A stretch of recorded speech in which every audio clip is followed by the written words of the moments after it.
Well, happy to come away with the win. It's been a bad Thanksgiving going into a situation like that with a loss.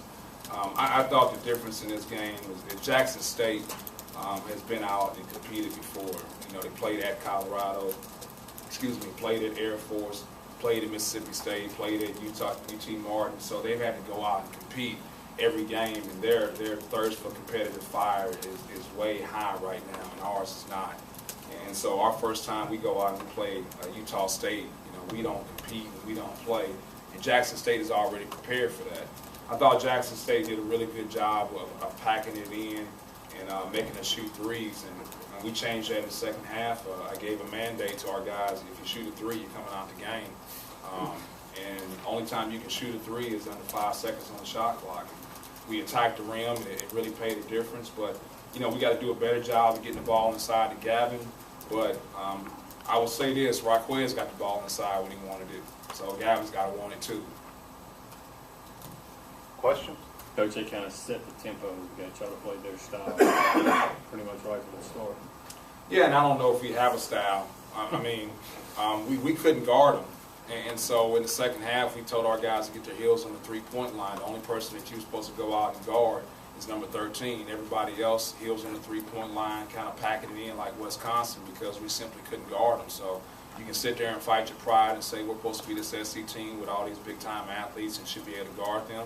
But the fact of the matter is that we couldn't guard them, especially number one. So we packed it in and tried to make them take contested jump shots. That was our goal.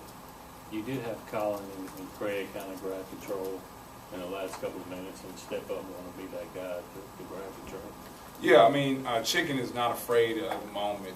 He's going to take big shots. He's going to drive the basketball. And then Colin is so much a better basketball player when he just doesn't settle for threes. He's really, really effective in the post. He has post moves. He can pass it. He can score with either hand. He can just turn and shoot it. And so we've got to get the ball down here in the post to him more. But at the same token, he's got to want it down there more too. Does this kind of add to your evidence to the club about, if you play like this is going to happen now? It's almost kind of like you have more evidence to what you were talking about this week about them getting a little too cocky about the 3 opening wins. Yeah, and we should need evidence.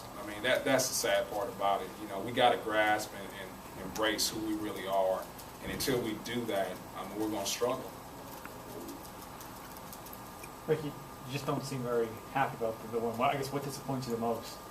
Well, what disappoints me the most is that, first and foremost, I talked about 3 things right before the game. I said I want us to play with enthusiasm, I want us to play with excitement, I want us to play with energy. And we had none of those. And Jackson State had all of them. And so our situation, we come out and we don't attack right away, and we're not excited about playing a game of basketball. That's the thing that disappoints me the most at this point in time. When you look at the stat sheet and you're last in the SEC in field goal percentage defense, and you still have trouble with dribble penetration. Is that something that still concerns you a little bit with Nobles, or do you feel like you got better at that as the game went along today? Well, if you look at what happened, we held them 37%, defense on field goal, so that's pretty good. I much rather us holding them 37% than what we've been doing, which is like around 42%. But I don't know if we can't guard or if we're not willing to guard. For the layman, what's the difference? Well, for the layman, like to explain that? Yeah. Like one is you want to guard, another one you don't want to guard. What's the difference, I guess, in the second half? It seems like the games here we've seen are 2 different teams. Yeah, and I wish I knew the answer to that, Michael. I really, truly do. If I knew the answer to that, I definitely would fix it and have us come out and do that in the first half. But I think really, at the end of the day, we get punched in the mouth in the first half, and then we come out and respond.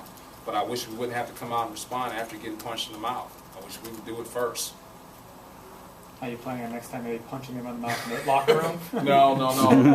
I think we had some problems with that at Rutgers, so I can't leave that alone. Have you ever had an opposing coach call a timeout in front of your own bench? Yeah, I thought he was out of the coach's box. He was in our coach's box, but he was definitely out of his coach's box. So, no, I've never seen that before, but I guess he got the timeout.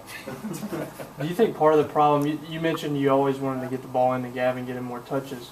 You think part of the problem of that slow start was the defense was collapsing on Gavin, keeping the ball away from him, and I think the players just kind of got out of sorts early.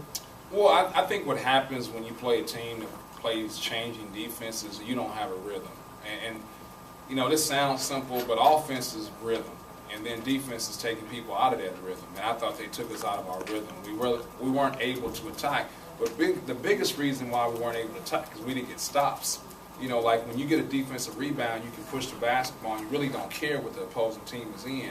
But when they score and you're walking the ball up the court, and you're taking it out of net every single time, now you're worried about what defense they're in instead of just playing basketball. So it's twofold. One is we got to be better as far as like probing the defense, looking for Gavin. It's not there, reverse the basketball, because eventually the defense is going to make a mistake, and you got to attack the mistake. But the biggest problem is we got to get stops. And once we get stops and rebound the basketball cleanly, we didn't rebound the basketball cleanly, then we can push the basketball and run. Talked about 13. I think Craig was on him for most of the game, and he finished 1 of 7, 1 of 5 from 3. How do you think he did defensively today? Well, I think that, first of all, Fred was on him the most. Okay. Yeah, Fred was on him the most because I think he has length to contest shots when it happens. And I think Chicken gambles too much on shooters, and so he ends up giving those threes, and Fred is a little bit more sound with that. So I thought Fred did a good job, but all of our guys kind of locked in on him. He's a guy we call a stunt and stay guy, which just means you don't leave him on penetration. One more question.